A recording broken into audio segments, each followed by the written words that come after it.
The hunt began at dawn on the fourth day. Captain Jake Morrison stood on the bridge of Earth Defense Station Liberty, no longer pretending to be desperate. The station that had appeared damaged and nearly destroyed 3 days ago now revealed its true form. Massive weapon systems unfolded from hidden compartments, and energy shields that could stop a star's radiation blazed to life around the structure. All human forces. This is Morrison, he transmitted across the solar system. The masquerade is over. Begin the harvest. Admiral Zexthul watched in horror as the human space stations transformed before his eyes. What he had thought were primitive defense platforms were actually sophisticated war machines that had been hiding their true capabilities. Weapons that could crack moons emerged from structures that had looked barely capable of defending a single city. Impossible, he whispered. Our intelligence reports showed no such technology. His science officer's voice shook with fear. Sir, those intelligence reports came from human sources. They fed us exactly what they wanted us to know. On Earth's surface, the real battle began. Colonel Matt Johnson no longer hid behind burned cars or ran from alien patrols. Instead, he walked calmly through the streets of Manhattan, his new armor gleaming like liquid silver. The armor was not just protective gear, it was alive, grown from the same material that made up Earth's core. Behind him marched an army that looked nothing like the desperate soldiers the aliens had been fighting. These humans moved with perfect coordination, their weapons charging with energy drawn directly from the planet beneath their feet. They were no longer just soldiers defending their world. They had become extensions of Earth itself. Major Tony Garcia led his unit through Central Park, where alien forces had established their main base. The park looked normal to human eyes, but the aliens saw something very different. To them, every tree had become a weapon, every blade of grass was a sensor, and every path led deeper into a maze designed to trap them. Remember, Tony told his soldiers, we do not just want to defeat them, we want to learn from them. Every alien we capture alive gives Earth more knowledge. The alien commander Kethmol tried to organize his remaining forces, but Earth itself was fighting against him. The ground beneath his feet had become soft and sticky, making it hard for his soldiers to move. The air they breathed was slowly changing, becoming thicker and harder to process. Even their weapons were betraying them, firing in random directions, instead of at their targets. Fall back to Sector 7, he ordered through his communications device. But the words that came out were not in his language.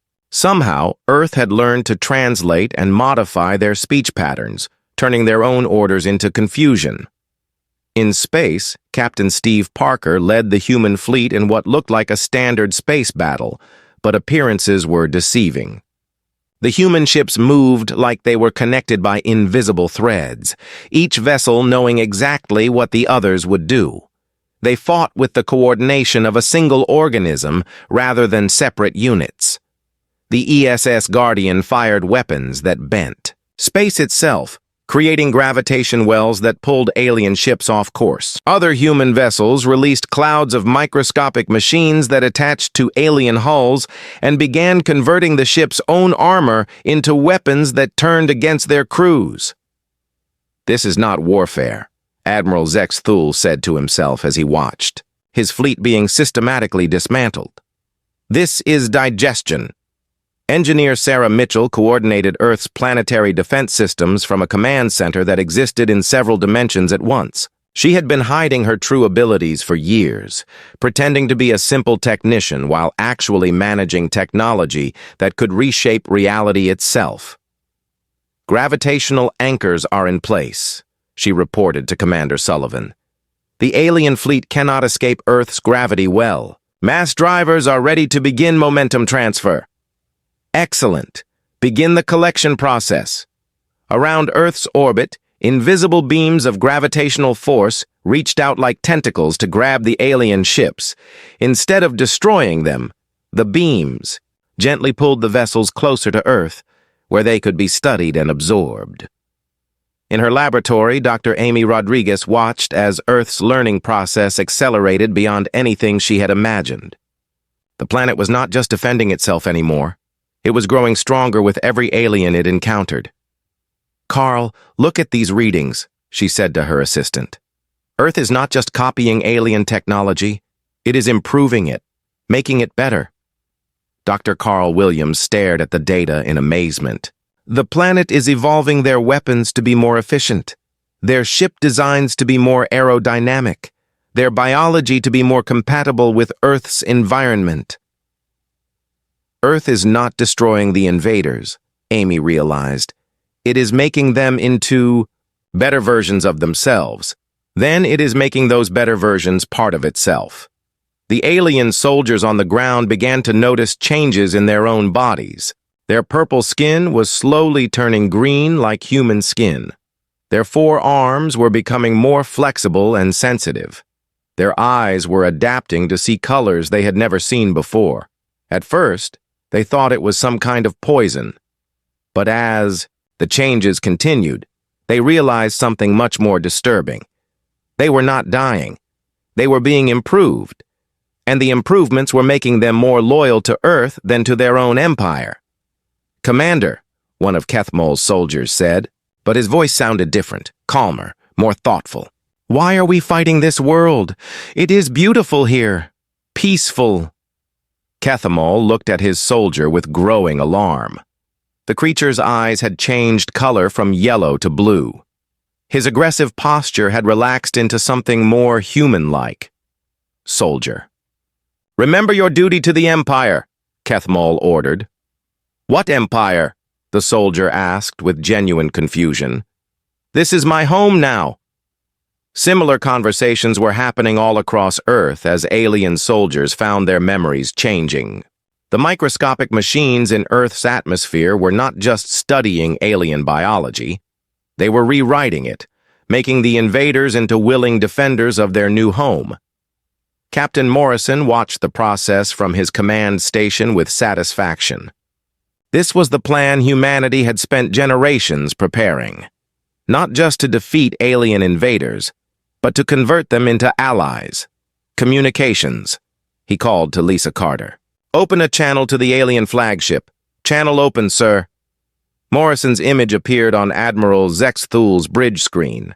The human captain looked exactly the same as he had 4 days ago, but now the Admiral could see the intelligence and power that had been hidden behind a mask of weakness. "Admiral," Morrison said pleasantly, "would you like to surrender now? Or shall we continue this process until your entire fleet becomes part of Earth's defense force?" Zexthul's hands shook as he realized the full scope of the trap he had fallen into. "You monster! What have you done to my soldiers?" "We have given them a better life," Morrison replied. "They are healthier now, stronger, more intelligent. And they are happy. Earth takes care of its children, Admiral, all of its children. This is not victory. This is absorption." Morrison smiled. "From your perspective, yes. From Earth's perspective, it is growth. We have been waiting for species, like yours, to find us. Each one teaches us something new. Each one makes us stronger." "The Veltar tried to warn us," Zexthul whispered. "They said Earth was a trap." "The Veltar were partially correct," Morrison agreed. "Earth is a trap. But it is not a trap that kills. It is a trap that transforms. The Veltar are still alive, Admiral. They live in cities beneath our oceans now, helping us prepare for the next visitors." Admiral Zexthul looked around his bridge and saw that his own crew was beginning to change. Their skin was becoming more human-like. Their expressions were growing calmer and more thoughtful. "You cannot do this," he said desperately. "It is against the laws of war." "What war?" Morrison asked. "We are not fighting you, Admiral. We are adopting you." As Earth's conversion process accelerated, the last free alien ships found themselves unable to escape the planet's gravitational embrace. One by one, they were drawn down to the surface, where teams of humans waited to welcome their new neighbors to their eternal home. 6 months after buying the alien warships, the space around Luna looked like the busiest construction site in human history. Massive cranes moved pieces of metal between the ships. Welding torches lit up the darkness like tiny stars. Workers in spacesuits crawled over the hulls like ants, cutting away rust and replacing damaged sections. Chief Engineer Sam Carter floated outside the largest ship, watching his team's work. The ship that the aliens had called Forgotten Storm was now held in place by dozens of support beams. Half of its hull panels had been removed, exposing the inner structure. What they found inside had surprised everyone. "The damage is not as bad as we thought," Sam spoke into his radio to the command center. "Most of the important systems are still intact. The aliens built these ships to last." Inside the Luna Command Center, Dr. Alex Turner studied the technical drawings on his computer screen. The alien manuals had been written in symbols that took weeks to translate. Even now, they only understood about half of what they were reading. But what they did understand was amazing. "These ships are not just big," Alex said to his assistant. "They are incredibly complex. Look at this power core design. It can produce 10 times more energy than our best reactors." Lieutenant Commander Amy Foster was working in a different part of the facility. Her job was to understand the combat records stored in the ship's computers. The translation software was slow, but she was starting to piece together the history of these vessels. "Admiral Hayes needs to see this," Amy said to her team leader. She had been reading the same file for 3 hours, checking and double-checking the translation. According to these records, the Forgotten Storm alone destroyed over 400 enemy ships during the war. The team leader looked at the numbers on her screen. 400 ships? That seems impossible. How could one ship destroy so many? Amy pointed to another section of the data. "Look at the weapon specifications. The main guns on this ship can punch through 50 meters of solid steel. The secondary weapons are more powerful than anything in our current fleet." Meanwhile, Captain Ben Williams was getting his first tour of what would become his new command. The ship's corridors had been cleaned and repaired, but they still felt alien. The ceilings were too high for humans, and the control panels were designed for creatures with 4 arms instead of 2. "We will need to modify everything," the engineering supervisor explained as they walked. "The alien controls are too complex for human use. We are designing simpler systems that do the same job." Ben nodded as he looked around. The corridors were wide enough to drive a truck through. The walls were made of some kind of metal that felt warm to the touch. Emergency lighting cast strange shadows, making the whole ship feel mysterious and dangerous. "What about weapons?" Ben asked. "That is where things get interesting," the supervisor said. He led Ben to what had once been the main gun control room. "The alien weapons were powered by something called quantum field generators. We do not understand how they work, but we do not need to. We can replace them with human fusion reactors and get even more power."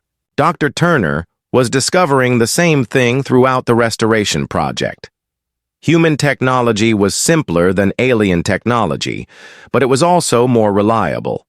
Where the aliens used complex energy systems that could fail, humans used mechanical systems that kept working even when damaged.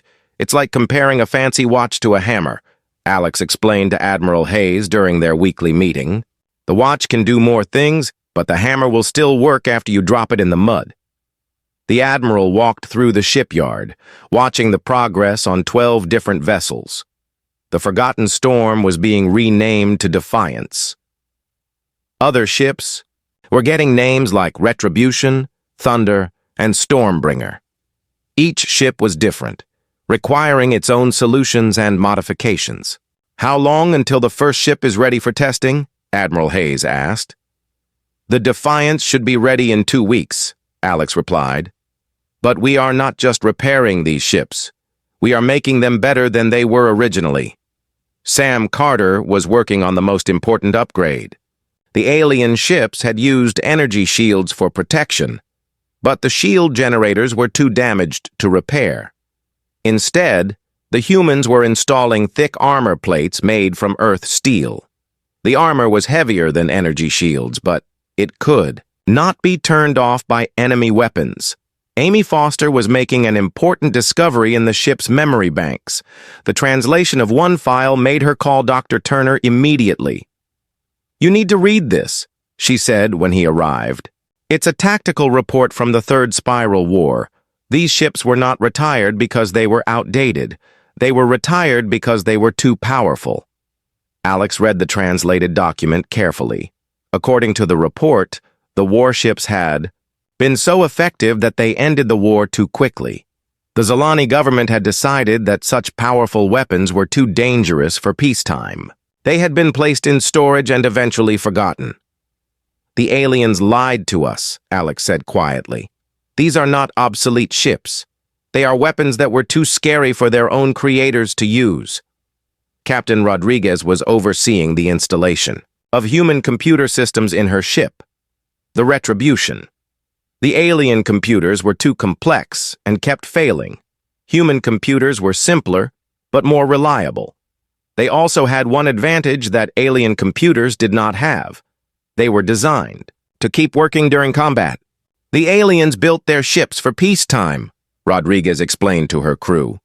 "Everything is designed to be efficient and elegant. But we are building for war.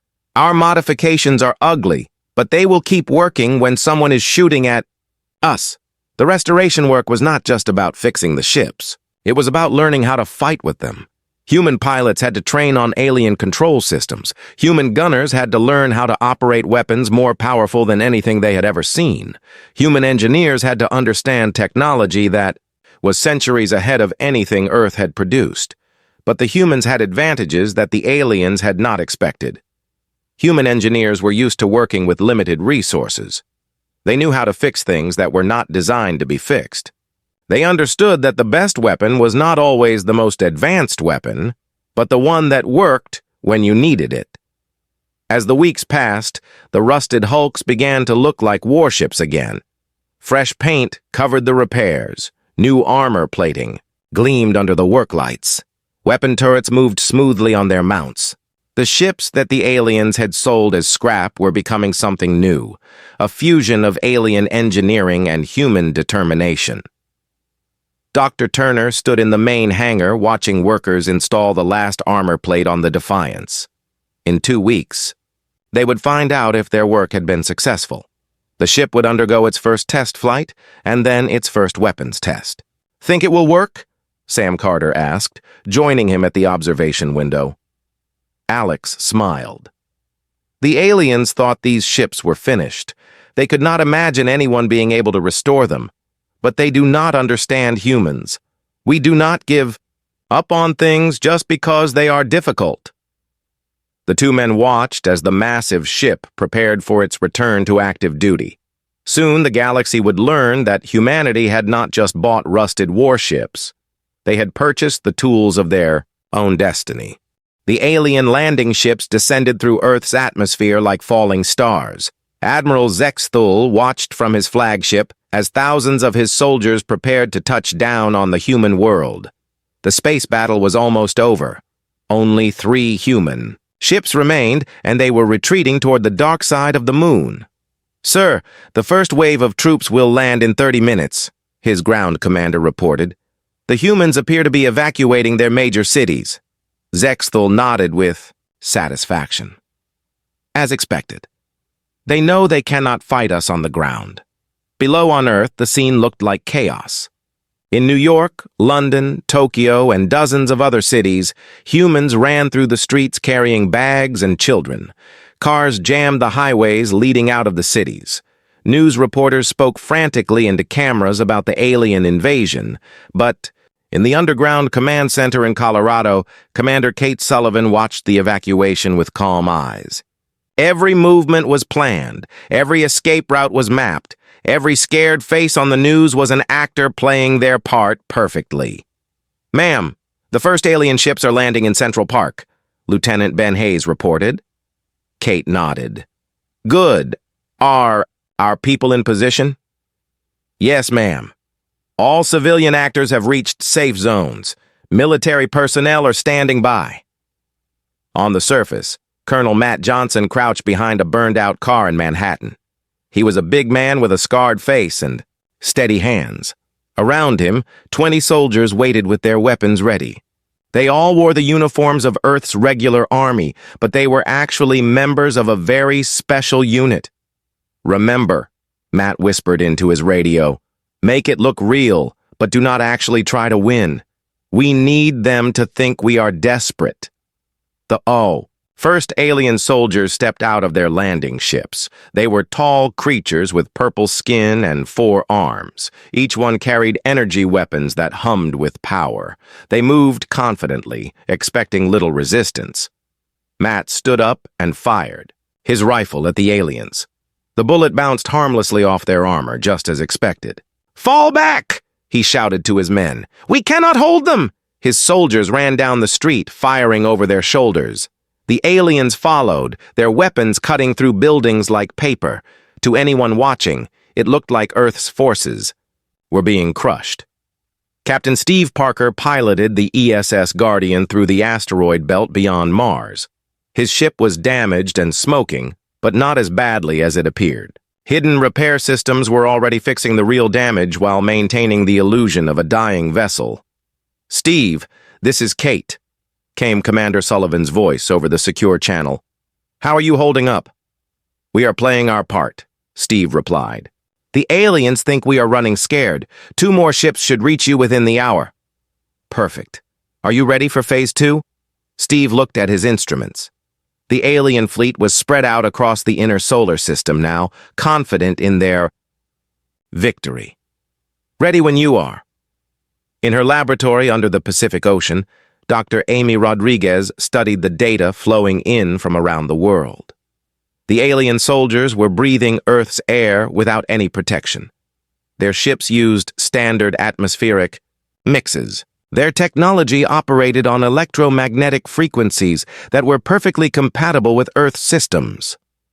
"They are adapting too well," she murmured to her assistant, Dr. Carl Williams. "Look at these readings. Their metabolism is speeding up in our atmosphere. Their body temperatures are rising." "Is that dangerous for them?" Carl asked. Amy smiled. "Not yet, but it will be. Carl, activate the atmospheric adjusters in all major cities." "Are you sure?" "Once we start, there is no going back." "I am sure.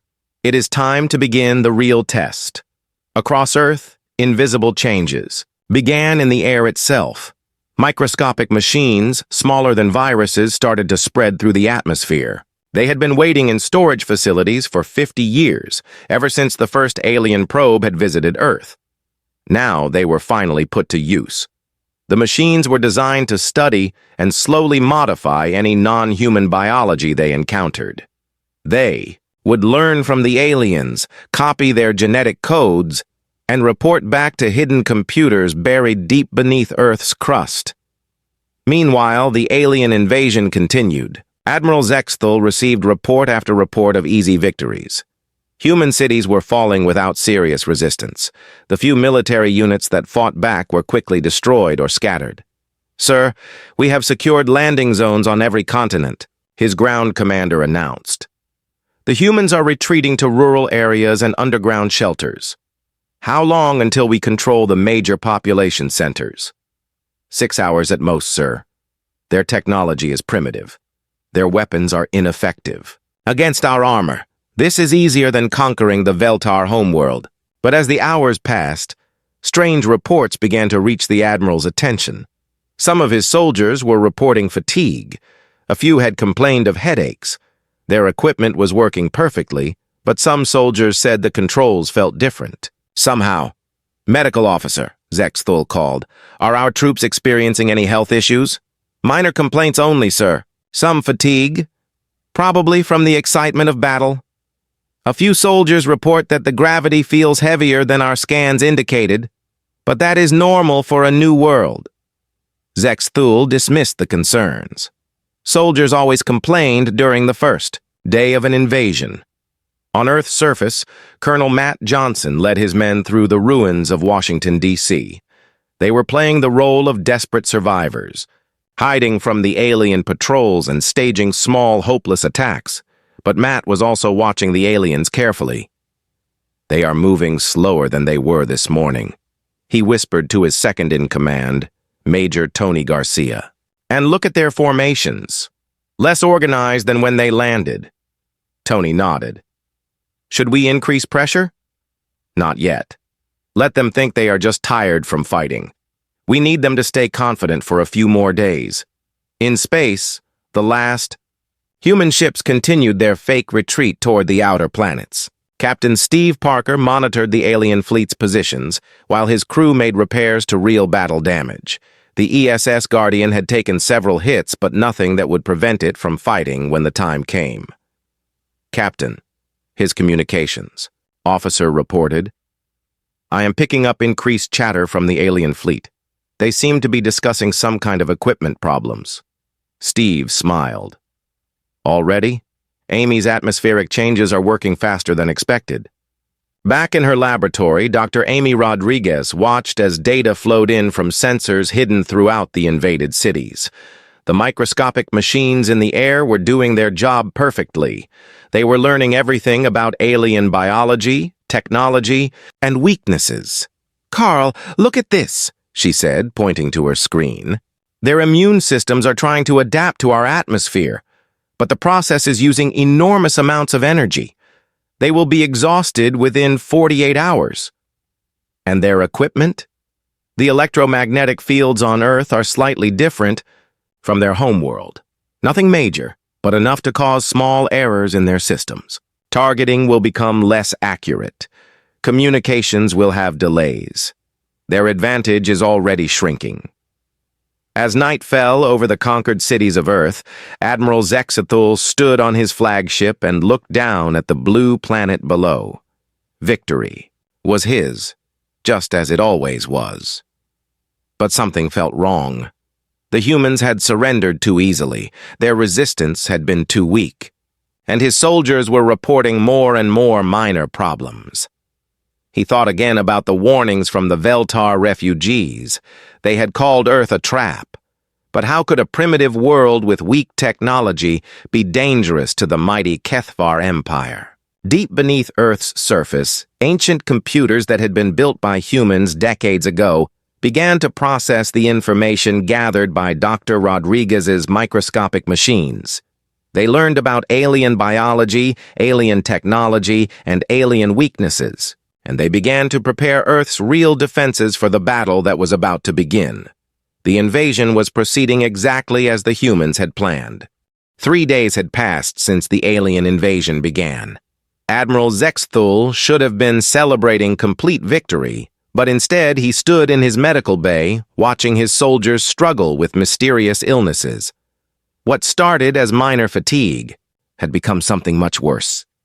"Admiral, we have lost contact with Patrol Group 7, his communications officer reported. "Their last transmission was garbled." "Send another patrol to find them," Zexthul ordered, but his voice lacked its usual confidence. On Earth's surface, the alien occupation was falling apart. Soldiers who had marched confidently through the streets now moved slowly, stopping often to rest. Their purple skin had turned pale, and many complained of breathing problems. Colonel Matt Johnson watched from his hiding place in Central Park as an alien patrol stumbled past. The creatures that had seemed so powerful 3 days ago now looked sick and confused. One of them collapsed against a tree, gasping for air. "Sir, should we attack them now?" asked Major Tony Garcia. Matt shook his head. "Not yet. Let the planet do its work first."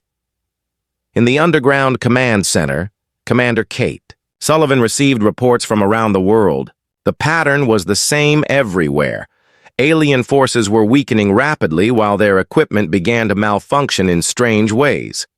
"Ma'am, the aliens in Tokyo are reporting massive system failures," Lieutenant Ben Hayes announced. "Their weapons are misfiring, and their communication devices are producing only static." Kate smiled coldly. "Earth is fighting back." Dr. Amy Rodriguez emerged from her laboratory for the first time in 3 days. She looked tired but satisfied as she walked into the command center. Her hair was messy and her eyes were red from staring at computer screens, but she carried herself like someone who had just won a great victory. "Kate, it is time," Amy said simply.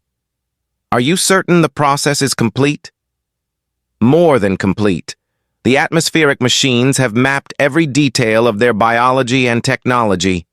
Earth now knows everything about them. But more importantly, Earth has begun to change them." Kate turned to her communications team. "Send the activation signal to all hidden facilities. Phase 3 begins now."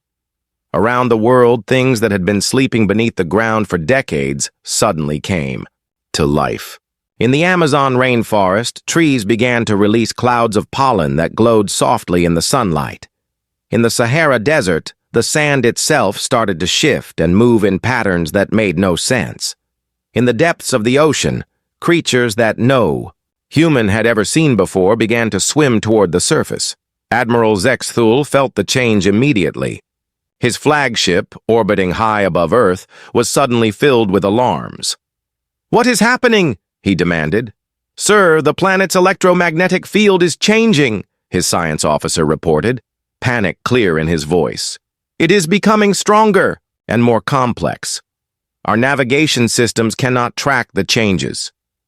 And our soldiers on the surface? We have lost contact with 60% of our ground forces. The remaining units report that the environment itself seems to be fighting them." In New York City, the alien commander Kethamol tried to understand what was happening to his troops. Yesterday, they had been the masters of this world. Today, they could barely stand. Worse, the city itself seemed to be changing around them. The buildings looked the same, but the streets were different. Paths that had led to the harbor yesterday now led to dead ends. Subway tunnels that his scouts had mapped carefully were now filled with a thick, sweet-smelling fog that made his soldiers dizzy. "Commander, the air tastes wrong," one of his soldiers gasped. "It burns my throat." Kethmol tested the air with his instruments. The readings showed a normal atmosphere, but something was clearly wrong. The oxygen levels were correct, but there were traces of compounds that his equipment could not identify. "Fall back to the landing zone," he ordered. "We need to evacuate this area." But when his forces tried to retreat, they found that the landing zone had changed too. Where their ships had landed 3 days ago, there was now a lake of crystal-clear water. The ships were nowhere to be seen. Civilian leader Claire Thompson watched the alien confusion from her hidden shelter beneath the city. She was a small woman with gray hair and kind eyes, but she smiled with satisfaction as she saw the invaders stumble through streets that no longer obeyed the laws of normal geography. "The subway system is working perfectly," she reported to Commander Sullivan. "The aliens are completely lost down there. Some have been walking in circles for 6 hours. Any casualties on our side? None. Our people evacuated through the deep tunnels days ago. The aliens are alone down there with whatever Earth has created for them." In his laboratory deep beneath the Pacific Ocean, Dr. Carl Williams stared at readings that should have been impossible. "Amy, you need to see this. The planet is not just defending itself anymore. It is learning." Dr. Amy Rodriguez looked at the data her assistant was showing her. The microscopic machines she had released into the atmosphere were no longer just studying the aliens. They were teaching the planet how to fight back. "Look at this," Carl pointed to his screen. "The trees in Central Park have learned to produce toxins that specifically target alien respiratory systems. The concrete in the streets has changed its molecular structure to become slippery only for alien feet. Even the pigeons are behaving differently." Amy nodded slowly. "Earth is evolving in real time. It is becoming the perfect weapon against these specific invaders."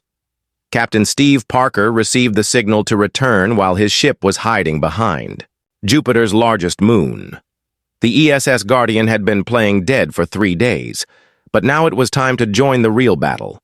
"All ships, this is Guardian," he transmitted to the other hidden human vessels. "Phase 3 is active. Return to Earth immediately." As the human fleet emerged from hiding, Admiral Zexthul realized with growing horror that he had been completely Deceived. The ships he thought he had destroyed were still intact. The forces he believed he had scattered were regrouping. The humans had never been defeated at all. "Sir, we are detecting massive energy readings from the planet's surface," his tactical officer reported with a shaking voice. "Power sources we never detected before are coming online. How is that possible?" "I do not know, sir. Our scans showed no advanced technology, but these readings suggest weapons more powerful than anything in our fleet." On Earth's surface, Colonel Matt Johnson finally received the order he had been waiting for. "All units, this is Colonel Johnson. The pretending is over. Time to show them what humans can really do." Around the world, Earth's true defenders emerged from hiding. They wore armor that seemed to be made of living metal. They carried weapons that hummed with energy that made the alien technology look like toys. But most frightening of all, they moved like they were part of the planet itself.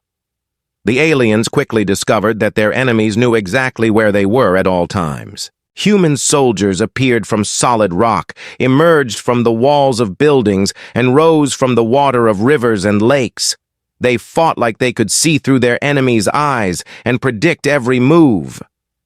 "This is impossible," Kethamal gasped, as his remaining soldiers were surrounded by humans who seemed to appear from nowhere. "How can primitive creatures fight like this?" One of the human soldiers, a woman with calm green eyes, answered him. "We are not primitive, alien. We are just patient. We have been waiting for you for a very long time." Admiral Zexthul tried to contact his home fleet, but Earth's changed electromagnetic field blocked all long-range communications. He tried to retreat from orbit, but found that his ship's engines were no longer responding properly. "Sir," his engineering officer reported with terror in his voice, "something is wrong with our power systems. They are still producing energy, but the energy is being absorbed by something we cannot detect." As night fell over the invaded Earth, Admiral Zexthul finally understood the warnings the Veltar refugees had tried to give him. Earth was not just a planet with humans living on it. Earth and the humans had become one thing, a single organism, that had been preparing for this moment for decades. The trap had been set long before his fleet arrived, and now it was too late to escape. The space around Earth's moon suddenly filled with light. Hundreds of massive alien ships appeared from nowhere, their crystal hulls gleaming like diamonds in the sunlight. Each ship was the size of a city, with sharp edges that cut through space, like giant knives. They moved in perfect formation, blocking out the stars behind them. Admiral Zexthul stood on the bridge of his flagship, watching Earth through the main screen. The small blue planet looked so peaceful, so helpless. He had conquered 47 worlds for the Kethvar Empire, and this would be the easiest yet. His soldiers were ready, his weapons were charged, and his fleet was the largest ever assembled. "Sir, we are receiving a transmission from the planet," said his communications officer. "Put it on screen," Zexthul ordered. The image of a human appeared on the bridge. He was middle-aged, with gray hair and calm blue eyes. He wore a simple military uniform with captain's bars on his shoulders. "I am Captain Jake Morrison of Earth Defense Station Liberty," the human said. His voice was steady, almost relaxed. "I see you have arrived," Zexthul smiled, showing his sharp teeth. "Human, I am Admiral Zexthul of the Kethvar Empire. Your world now belongs to us. Surrender immediately and your deaths will be quick." Jake Morrison nodded slowly. "I expected you would say that. Tell me, Admiral, did anyone warn you about coming here?" The question caught Zexthul off guard. He remembered the desperate messages from the Veltar refugees. They had babbled about Earth being dangerous, about it being a trap. But the Veltar were weak creatures who had lost their own world to the Empire. Their warnings meant nothing. "The Veltar spoke of your world," Zexthul said. "They called it a trap. Foolish creatures." Morrison's expression did not change. "The Veltar were smart. You should have listened to them." "Enough talk," Zexthul growled. "Surrender now or face destruction." "We will defend ourselves," Morrison replied. "But Admiral, I want you to know something. You made a mistake coming here. A big mistake. The transmission ended." On Earth, Defense Station Liberty, Captain Morrison turned to his crew. Communications Officer Lisa Carter was young, with short brown hair and worried eyes. Tactical Analyst Ryan Brooks was thin and nervous, constantly checking his instruments. "Sir, should we send the evacuation signal?" Lisa asked. Morrison shook his head. "Not yet. Let them make the first move. We need to see what they can do." "Captain, their fleet is enormous," Ryan said, his voice shaking. "We only have 12 defense platforms and 30 ships. How can we possibly fight them?" Morrison walked to the window and looked out at the alien fleet. "Ryan, how long have you been stationed here?" 6 months, sir.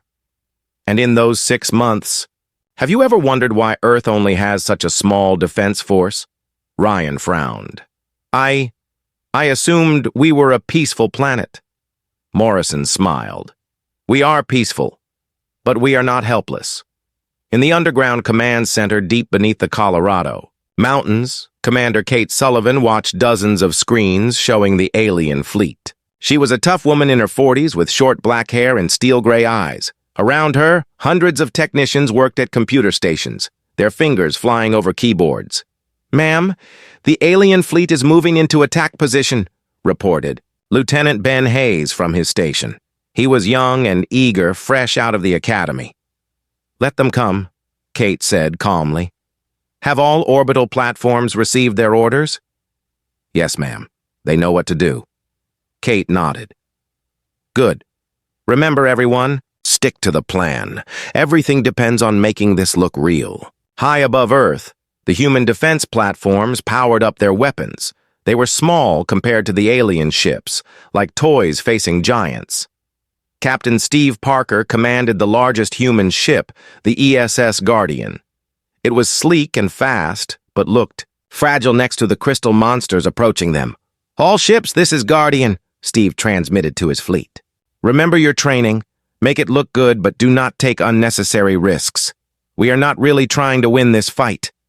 His second-in-command, Lieutenant Commander Bobby Nash, looked confused. "Sir, what do you mean we are not trying to win?" Steve smiled grimly. "Bobby, sometimes the best way to win is to let your enemy think they are winning." The alien fleet began its attack. Massive energy beams shot out from the crystal ships, striking the human defense platforms. Explosions bloomed in space like deadly flowers. The human ships fired back, their smaller weapons looking pathetic against the alien giants. Admiral Zex Thul watched the battle with satisfaction. "As expected, they are no match for us. Their weapons barely scratch our hulls." "Sir, 3 human defense platforms have been destroyed," his tactical officer reported. "Excellent. Continue the attack. I want this over quickly." But something felt wrong to Zex Thul. The human ships were retreating, but they moved in perfect formation. Their communications were clear and calm, not panicked like other species he had conquered. When their platforms exploded, the humans evacuated them just in time, as if they knew exactly when to leave. On the ESS Guardian, Steve Parker watched another defense platform explode. "Lisa, send the distress signal now. Make it sound desperate." "Lisa." Carter's voice crackled over the radio, filled with fake panic. "Mayday! Mayday! This is Earth Defense Station Liberty. We are under heavy attack. Platforms 7 and 9 are destroyed. We need immediate assistance." The message was broadcast on all frequencies, reaching every corner of the solar system and beyond. In her hidden laboratory beneath the Pacific Ocean, Dr. Amy Rodriguez watched the battle through her instruments. She was a brilliant scientist with long, dark hair and intense brown eyes. Around her, computers analyzed every piece of data about the alien fleet.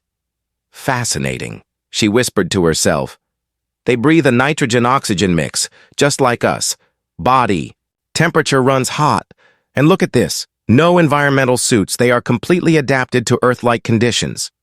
Her assistant, Dr. Carl Williams, looked over her shoulder. Is that good or bad for us?" Amy smiled coldly.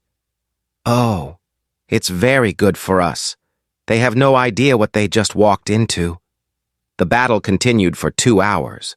The human fleet fought bravely, but was clearly losing. Half their ships were destroyed or damaged.